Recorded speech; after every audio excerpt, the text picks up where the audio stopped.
Welcome to the Anglian Flaneurs.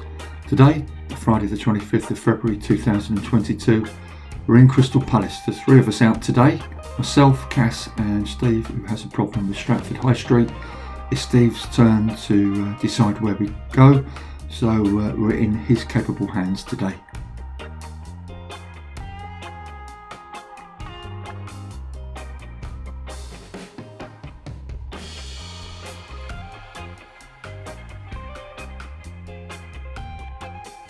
Just arriving at Norwood Lakes.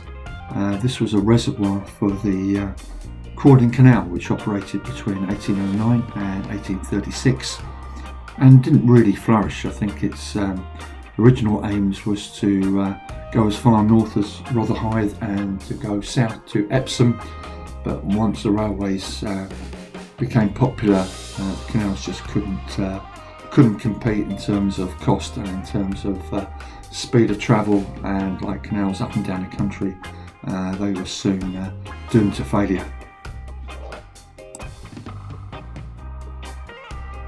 Many of the canals that were brought up were filled in and became train routes, train lines.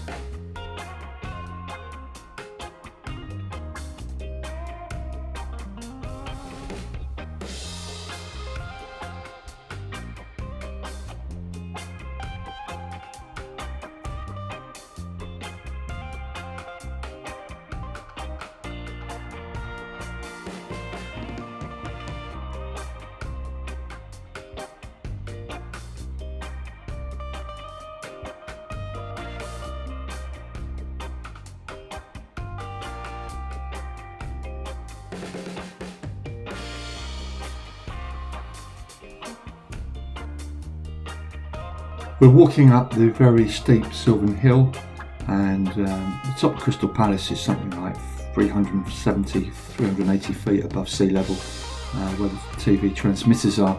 It's one of the highest spots in London. At the top of Sylvan Hill is where Buller Spa Gardens was opened in 1831. It was a spa and a pleasure garden. Now, pleasure gardens in the 19th century, Victorian pleasure gardens, some of them had a dubious reputation. I think in this case it was seen positively as introducing well-to-do and well-meaning people to the area.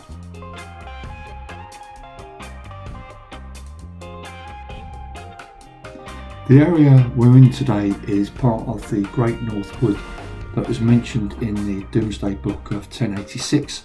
As the name suggests, it was a well-wooded area, and over the next few centuries was frequented by smugglers and highwaymen. Many people were robbed of their possessions and violently mugged, I think including the diarist and essayist John Evelyn. And during the plague times, 1665-1666, many people came in these areas to escape the plague of the City of London.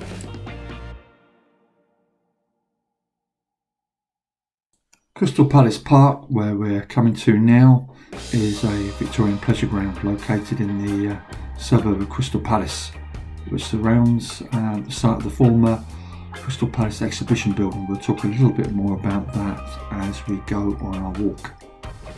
The Great Exhibition was the brainchild of Prince Albert, who wanted to display Britain and the Empire, its preeminence as an industrial power, as a country of innovation and invention.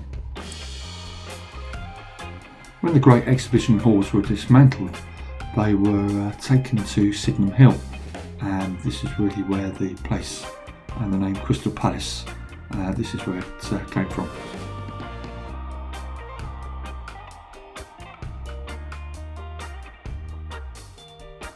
The Crystal Palace and Park were built by Sir Joseph Paxton's company between 1852 and 1855.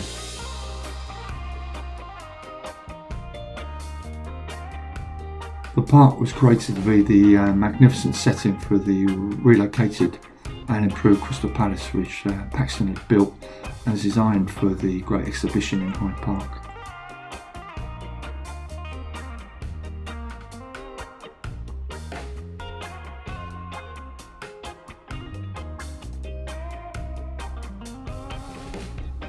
We're now walking in the direction of the National Sports Centre. To the right you'll see the athletics track, and to the left hand side you'll see the indoor centre, which is mainly the swimming pool. Immediately to the left you'll see the halls of residence, which is where many of the athletes stay during competition or at training camps.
The indoor sports building was designed by the London County Council Architects Department under Normal Engelbach between 53 and 54 and is now a Grade 2 listed building.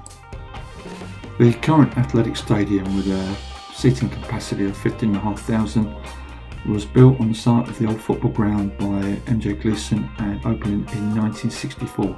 I do believe the capacity can be extended to 24,000 temporarily.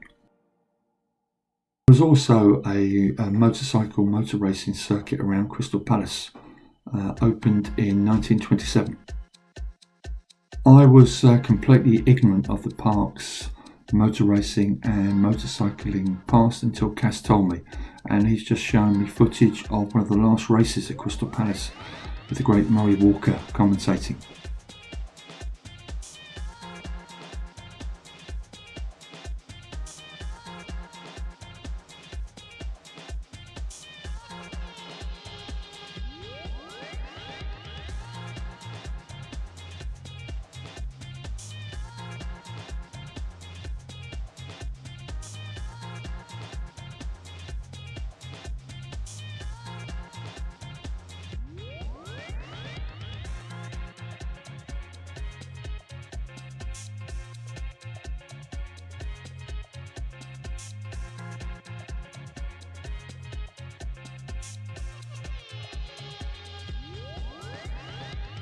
We're in the indoor centre now, and we're going to see the swimming pool soon.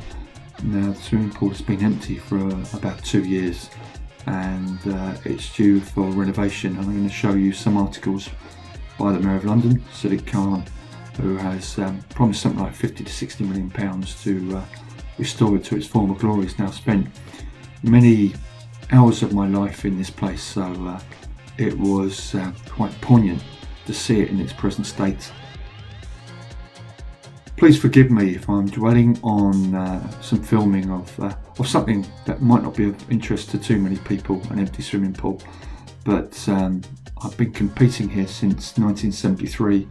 As I said, spent many hours, weeks of my life here, so this is really quite sad to see it in this state, but I guess there is hope for the future. Back in the 1960s and 70s, it was arguably the premier 50-metre swimming pool in the country, used for national and international competitions. But of course, 7 or 8 miles north of here, you have the Olympic Park and the very impressive aquatic centre that was used for the 2012 Olympics. I've just dropped a picture in of Crystal Palace, the swimming pool in its glory, so you can do a compare and contrast, and let's just hope that it captures those past glories.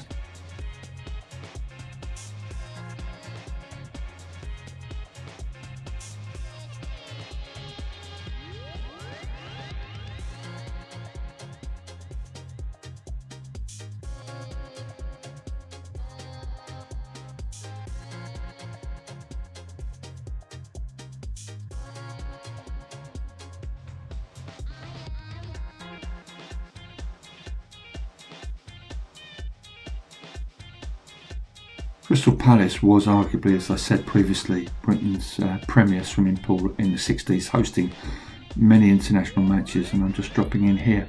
The great Mark Spitz competed here in 1967, breaking the world record for the 100 metres butterfly in a time of 56.3 seconds, breaking the record by almost 2 seconds, which is quite something. And my all-time favourite swimmer, the great Ronan Matters, competed here in 1969. Matters is the 1968 and 72 double 100 and 200 metre backstroke Olympic champion. The Mayor of London is promising money for the upgrade and improvement of the facility here, so that augurs well for the future. Spending money on sports facilities, whether it's the building of them, as we saw with the 2012 Olympics, or as we will see here with the refurbishment, upgrade and improvement, is always a controversial subject. There's always be people arguing that the money would be better spent elsewhere, so I guess we all have different opinions on it. I suppose if people use it and get some happiness, some value from it, say improvements in health, then it perhaps is money well spent. But obviously I appreciate that people have differing opinions on that matter. There's been many great performances, far too many to mention at the athletics track over the years, but I'll make special mention of David Bedford in 1973, breaking the 10,000 metres world record in a time of 27 minutes 30. Many concerts have been held at the stadium as well. I believe Depeche Mode, Bruce Springsteen, but my own particular favourite was one of my all-time favourite bands, the Sex Pistols, in July 2002, and I leave in a particularly familiar comment, for want of a better expression, from Johnny Rotten.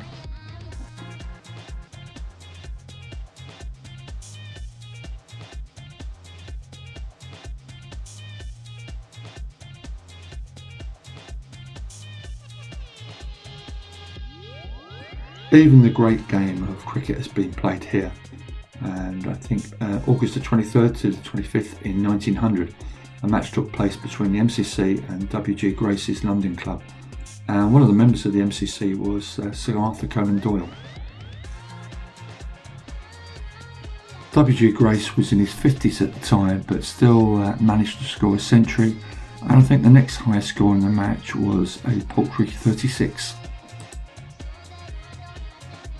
We can see this wonderful lake here now in the Dinosaur Park, fed by a tributary of the River Effra, which we will be featuring in the next couple of videos.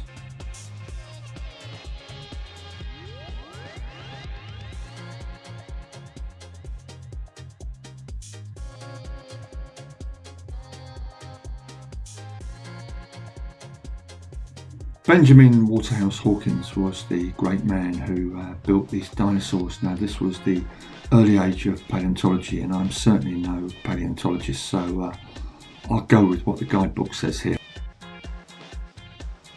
People far more educated in paleontology tell me that the models are a little away from the truth, shall we say, but it was the early stages, so I think everyone involved in this project can be commended.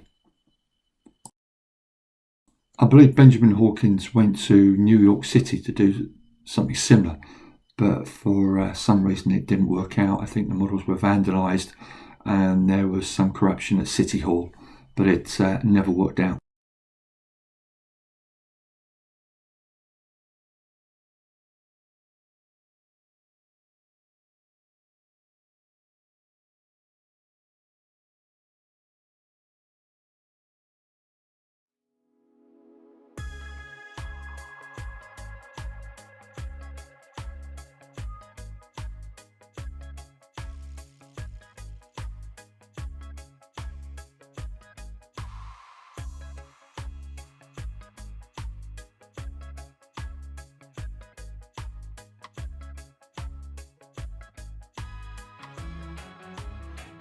The models have been restored several times over the last 160 plus years, and I believe the guitarist Slash from Guns N' Roses has also contributed to their restoration.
Crystal Palace low level and upper level stations were opened in 1854 and 1865.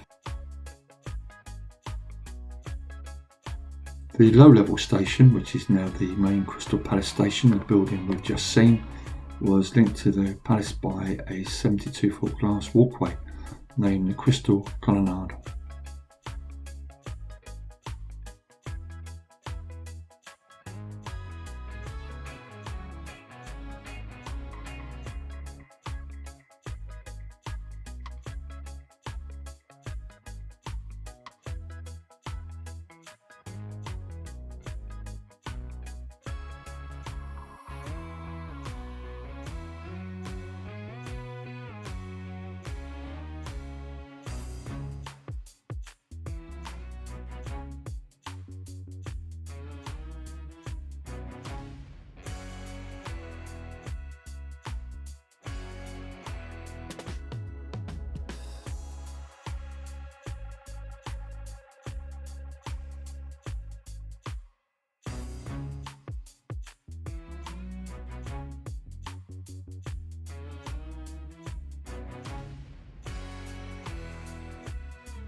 I just love the way these buildings, these roads just meet at this focal point, especially this corner building. I don't know what the architectural term for it is, but it's a real pleasure just seeing how these buildings are shaped.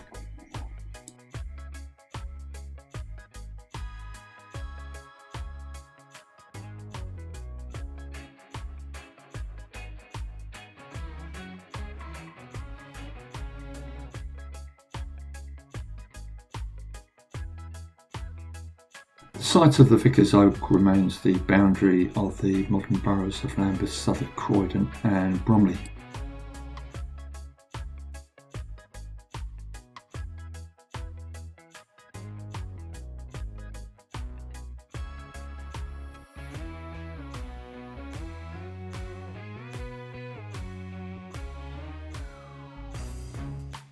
And over the last few years, local people have got involved in the Boundaries project to research and share the heritage of why so many boroughs meet in this part of Crystal Palace.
I love the housing that we see to the right, the Central Hill estate. I know lots of people may not share my opinion, and I don't live there. People who live there may have a different opinion.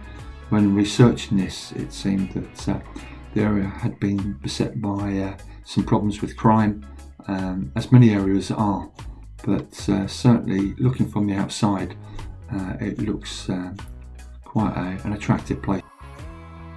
What are your thoughts on the estate? I can see great views up to the TV transmitters at Crystal Palace, and it just looks to have great views over to central London and the city and beyond to Canary Wharf. But as I said, it's a matter of opinion.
We can see a tall post to the left, and I thought it was a stink pipe, but my good friends have corrected me, and apparently it's a mobile phone mast. I'm just obsessed with stink pipes, and perhaps I'm just seeing them everywhere where they're not. It's something I should have known about, really.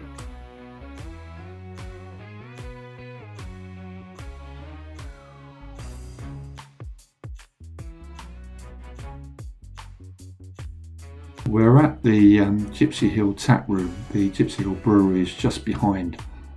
Sadly, this place was closed, so very sad that we can't go in and have a pint. It's not open till 4 and we'll be well gone by that time. Norwood was famous for its gypsy inhabitants, and they had a very strong presence in the area up until about the middle of the 19th century, when housing estates started to be built in this area. The population was expanding rapidly and the gypsies were driven out, but in many of the place names you can see they have left their mark. We thought we'd end the walk with a nice Victorian postbox. Hope you enjoy it, and it's a goodbye from